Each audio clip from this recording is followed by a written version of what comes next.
हाँ, क्या बोला? तुम्हें बेटा चाहिए? तुम्हारा बेटा? ये तुम्हारा बेटा कैसे हो गया? तुमने तो जब मैं प्रेग्नेंट थी एक बार भी देखने तक नहीं आए, तो अब ये तुम्हारा बेटा कैसे हो गया? तुम तो उस बेटे को 6 महीने का छोड़ के ऐसे चले गए जैसे कि वो तुम्हारा बच्चा ही ना हो, तुम्हारी औलाद ही ना हो। और उसके बाद तुमने पीछे मुड़ के भी नहीं देखा, ना कोई तो उसका खर्चा देना। अगर मैं जॉब नहीं कर रही होती ना तो उस बच्चे को पाल नहीं पाती इतना अच्छा।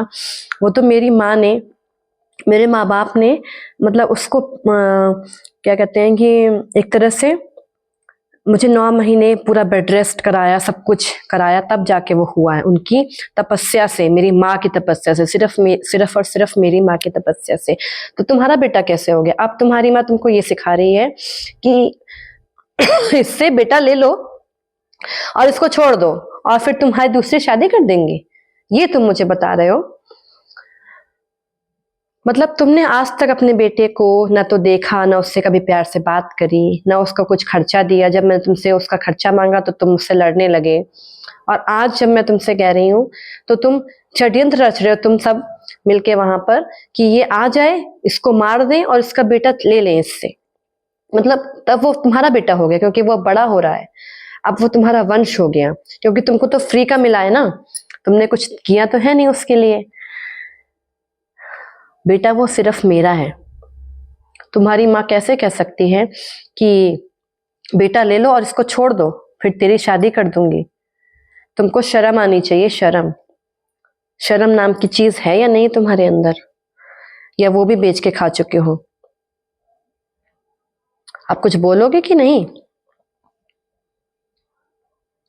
नहीं है शर्म? भगवान को मुंह दिखाना है कि नहीं? तुम्हें क्या लगता है तुम्हारी जो मम्मी कहती है वो सब सही है? और तुमको तुमको अपनी पत्नी का जरा सा भी मान नहीं रखना था तो तुम्हें शादी नहीं करनी चाहिए थी। तुम्हें सिर्फ अपने, बच्चा तो कहीं से मिल जाता है, बच्चा पैदा कर लेते हैं कहीं से भी। मेरी जिंदगी बर्बाद करने की क्या जरूरत थी? तुम्हें एक सुंदर गोरी चिट्टी बीवी ले आते, चाहे वो पढ़ी लिखी होती या ना होती, बस तुम्हारे घर का काम करने के लिए एक नौकरानी ही ले आते, गोरी सुंदर। उससे घर का काम भी कराते और बाकी जो भी करना होता कर लेते, क्योंकि बेशर्म तो तुम हो ही हो। तुम्हारी कोई बदनामी नहीं होती है। जिसको ये कहने में शर्म नहीं कि बेटा दे दे और अपना चली जा, तुझे जहां जाना है, उससे मुझे कोई मतलब नहीं है, तो ऐसे तुम्हें क्या बदनामी का डर? तुम्हारे घर में तो वैसे भी एक इस तरह का कांड हो ही चुका है। तुम्हारी मम्मी को इतनी भी शर्म नहीं आई कि मेरा एक बेटा तो जा ही चुका है, कम से कम एक बेटे की जिंदगी तो बसने दे। लेकिन वो नहीं बसने देना चाहती। तुम्हारी मम्मी बिल्कुल भी सही औरत नहीं है, लेकिन तुम्हें समझ में नहीं आ रहा है क्योंकि तुम खुद ही वैसे हो। तुम भी तो अपनी मम्मी के जैसे ही हो, तुम्हें क्या समझ में आएगा? उसके लिए समझदारी होनी चाहिए, तुम्हारे अंदर तो बुद्धि ही नहीं है। तुम्हारी मम्मी के तो पढ़ी लिखी है नहीं, चलो वो ठीक है, लेकिन सिर्फ पढ़े लिखे होने से नहीं होता है। कितना भी पढ़ा लिखा हो, अगर विचार ऐसे है ना, विचार कोई नहीं बदल सकता, चाहे कितना भी पढ़ा लिखा हो। सिर्फ किताबी ज्ञान होने से कोई फायदा नहीं है अगर हम उसे अपने व्यवहार में, अपने विचारों में नहीं लाते हैं तो। ठीक है ना? ऐसा पढ़ा लिखा होने से कोई फायदा नहीं है कि हमने पढ़ तो लिया है लेकिन हमें पता ही नहीं है कि हमने पढ़ा क्या है। हम तो कुछ और ही जॉब कर रहे हैं, हम तो कुछ और ही कर रहे हैं, हमारा पढ़ा लिखा तुम्हारा काम ही नहीं आ रहा है। तुम भी वैसे ही हो। तुम्हारी मम्मी तो पढ़ी लिखी है नहीं, लेकिन तुम उनको समझाने की बजाय तुम उनका साथ दे रहे हो उनके गलत में। तुमको यही नहीं पता कि तुम कर क्या रहे हो। अरे शर्म आनी चाहिए तुमको, शर्म।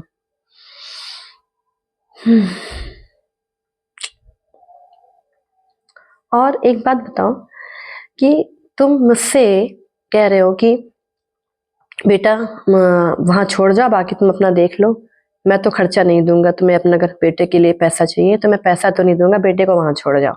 तो ये बताओ, तुम्हारी मम्मी अभी तक तुमको नहीं छोड़ पा रही है, शादी होने के बाद भी पति पत्नी को एक साथ नहीं, बात नहीं करने दे रही, तुम्हें फोन कर करके वहां से भड़काती हैं। वहां बैठकर फोन कर करके भड़काती हैं गलत बात पे, मतलब खुद ही लड़ती हैं, खुद ही ऐसी बात करती हैं कि कोई बात हो है बेकार में। असल में ना तुम्हें तो अकल है नहीं, वो चाहती नहीं है कि मैं वहां रहूं, इसीलिए वो इस तरह की बात करती हैं। वो नहीं चाहती, वो चाहती हैं क्योंकि उनकी तो आदत ही हो गई है कि अकेला छुट्टा सांड रहने की, है ना। तो और तुम्हें भी अकल नहीं है कि मैं अपनी मम्मी की बात क्यों सुन रहा हूँ, मेरी लाइफ बर्बाद हो रही है। तुम्हारी मम्मी हम अपने बेटे को अभी तक नहीं छोड़ पा रही हैं, जबकि उसकी शादी हो चुकी है, उसका एक बेटा हो चुका है। वो चाहती मेरे कंट्रोल में रहे, जो मैं कहूँ वो कहे। और बेटा भी ऐसा बेवकूफ है कि अपनी मम्मी की बात सुन रहा है लेकिन अपनी पत्नी की बात नहीं सुन रहा है। अगर यही सब करना था तो क्यों शादी करी, अपनी मम्मी की बात पहले ही सुन लेते, एक नौकरानी ले आते। मेरी मम्मी तो कहे थे मुझे एक नौकरानी चाहिए, क्यों शादी करी। शादी को क्या तुम लोगों ने मजाक समझ के रखा है। अभी भी वक्त है, उस ऊपर वाले से डरो। वक्त किसी का एक जैसा नहीं रहता और सबको अपनी कर्मों का फल यहीं पर मिलता है। ऐसा नहीं है कि तुम सोच रहे हो कि तुम बहुत अच्छा कर रहे हो और तुम्हारे सोचने से कुछ नहीं होता है। जब भगवान कहे ना कि हाँ तुम सही कर रहे हो, मरने से पहले या मरने के बाद, तब तुम समझना। जब तुम्हारी लड़की के साथ ऐसा होगा ना तब तुम्हें पता चलेगा। जब तुम्हारी भांजी के साथ, तुम्हारी भतीजी के साथ ऐसा होगा तब तुम्हें समझ में आएगा कि लड़की। और मैं तो कह रही तुम्हारी मत कर दो तुम्हारी दूसरी शादी करके तुम्हारी लड़की हो और तुम्हें इतना कष्ट मिले जिस तरह से तुमने दूसरे किसी लड़की की जिंदगी बर्बाद करी तुम्हारी माँ ने, वैसे ही तुम्हारे को भी कष्ट हो। तभी तुमको समझ में आएगा जब तुम्हारी लड़की के साथ ऐसा होगा। तुम्हारी मम्मी यही कह रही है ना कि इसको छोड़ दो और दूसरी शादी कर लो और मेरी यही बद्दुआ है कि तुम्हारी लड़की ही हो, तुम्हारा लड़का अब ना हो, क्योंकि तुम्हें तो कदर ही नहीं है बच्चे की।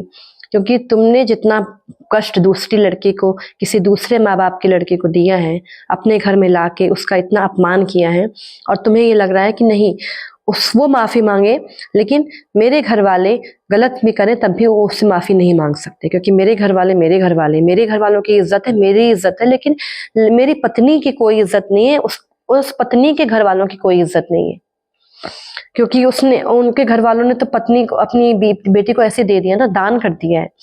उनकी इज्जत कैसे हो सकती है। इज्जत तो उनकी होती है जो अपनी बेटी को मतलब संभाल के रखते हैं घर में, अब उसके पति से उसका रिश्ता तुड़वा के जब अपनी शान से रखते हैं अपने घर में, उनकी इज्जत होती है। जो दान कर देते हैं उनकी इज्जत थोड़ी ना होती है।